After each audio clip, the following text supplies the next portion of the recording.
Ayan, magigisa tayo. Gisa-gisa ulit. Gisa naman tayo naman. Bawang. Hulaan nyo kung ano ang iluluto ko. Gisa ang bawang. Isunod ang ating sibuyas na napakabango. Bango-bango ng sibuyas. Bawang. Gusto ko talaga yung nagigisa na napakabango. Sobrang bango. Ano kaya iluluto? Ang inday. Sunod ang ating walang katapusang kamatis. Kamatis. Alam na kung anong iluluto. Ayan. Gisa-gisa. Gisa ng maigi. Gisa ng maigi ang ating kamatis.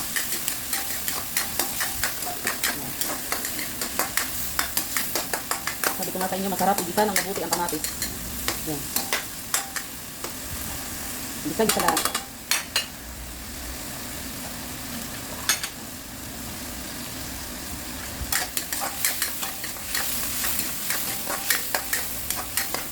Bigyan kayo ng tipid ulam. Tips. So, ito, sunod natin ang ating mga gulay. Igisa rin. Sigarilyas. Yan. Igisa rin ang sigarilyas. Kasi matigas yan. Kaya kailangan natin igisa. Malambot na kasi yung nilagay natin. Panghalo. Pang-best na ano. Pang final na ano natin ulam. Susunod ang ating okra. 2 piraso lang tayo natin ko. Kaya naging 4 yan. Isa. Susunod ang ating talong. O ano. Nahulaan nyo na. Yan. Diba? Alam niyo na kung anong lulutuin, Inday Gracia. Ayan, diba? Gigisang-gisa na yung ating kamatis habang ginigisa natin ang ating mga gulay. Sunod naman natin ang ating sili. 3 pirasong sili yan. Inuwain ko yung isa para hindi may anghang. Ayan. Alam niyo na kung ano ang iluluto ko. Next, ang ating pampasarap lalo. Ang ating mackerel. Yan. Isang malaking mackerel to. Ayan. Ayan. Ang ating mackerel. O, yan. Ang lalaki na naman. Yan ang ating ulam ngayon. Ang napakasarap. Hindi ko siya haluin kasi baka madurog. Yan, lalagay ko lang sa ganyan. Lagyan natin ng white pepper. Nasaan ang ating white pepper? Hindi ko na alam kung nasaan ito. Lagyan natin ng white pepper. Yan. Yan. Ang pasarap sa ating lutuin. Try niyo yan. Sobrang sarap niyan. Yan. Lagyan natin ng mainit na tubig. Yan. Pinakuluan ko na ito. Yan. Para magaling maluto. Yan. Yan ha, may idea na kayo. Ulamin ngayon, oh. Yan, oh. Di ba? The best ulam today. Di ba? Lalaki ng ating makaril, oh. Hindi ko na yan inuhain kasi madudurog lang yan. Isang latang malaki yan. Takpan natin. At hintayin natin kumulo. Yan. So, iyan. Kumukulo na ang ating ating ano? Ano ba to? Sinigang, yan. Di ba? May panibago na naman kayong idea. Hindi lahat ng baboy, puro sigang, ay ano, hindi baboy lang sinisigang, o, pati yan, o. Try nyo, napakasarap. Lagyan natin ang ating, ating talbos. Talbos ng kamote, yan, ha. Talbos ng kamote yan, hindi yan kangkong. Yan. Napakaraming talbos ng kangkong. Ay, ng kamote. Yan, diba? Yan, o. Napakadali lang lutuin. Napakadali lang lutuin. Ilagay natin ang ating sinigang mix. Yan. Ang ating pampaasin. Yan. Napakasarap niyan. Try nyo to. Try nyo. Try nyo ngayon na. Yan. Kung meron kayong makaril dyan kahit maliit lang. Ayan. Kung walang kayong mga gulay-gulay sa paligid nyo. Yan. Sobrang sarap yun. Takpan natin ulit. Diba? Ang ganun gano'n kadabis ulam yan. Yan. Takpan natin.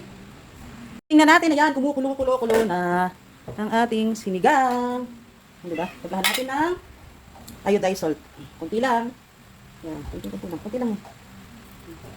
Maalat na kasi yung makarel. Ito dyan, iska baba. Try nyo itong iluto. Sobrang sarap nito. Hindi lang naman baboy pwedeng isigang at manok. Try nyo rin ito. Yan, ito makarel. Tikman natin. Kung ano ng lasa. I-adjust pa natin o ano. Hindi mo, sarap. Sabaw nyo, tingnan mo naman. Di ba kahit hindi ko siya kanina ihalo ng igisa yung makarel kasi nalalagas yun, eh. Wow! Wow na wow, sarap! Gusto ko, sarap. Talaga naman napakasarap. Try nyo na to, mga meses. Mga meses, itry nyo na to, iluto. Ang mackerel, sinigang. Di ba? Ang dami na naman luto. Luto na. Luto na. Di ba napakadali lang lutuin? Napakadali lang lutuin ito. Kasi hindi mo na kailangan palambutin yung mga ano. Luto na ang ating ulam. Yan ang ating ulam na napakasarap. O, di ba? Makaril yan. Ang ating ulam. Di ba nagurugurog siya? Yan. Tingnan mo naman. O, napakasarap niyan. Murang ulam. Try nyo. The best yan. Panalo. Di ba? Yan o. Lagyan lang kayo ng 2 pirasong okra, 1 pirasong talong. Sigarilyas, 3 piraso. Slice nyo lang. Talong, slice ko lang yun. Tsaka, talbos ng kamote. Yan. Ang pinakadabi sa lahat. Yan. Ang ating menu today. Try nyo na yan, mga kainday. Diba? Labas ulam natin yan. Ngayon. Napakamura. Murang ulam. Bili ka lang ng isang latang malaking makarin. Isigang mo lang. Kumukulo-kulo pa. Yan. Luto na. Kain na mga kainday. Yan na ang ating sinigang na makaril. Napakasarap. Labas din naman yung sabaw. Sarap ng ulam ni Inday. Masustansya yan. Yan, masustansya yan yung ating ulam ngayon. Grabe, try nyo na yan. Tipid ulam pero masustansya. So yan na, kakain na kami. Yun lang guys. Have a nice day.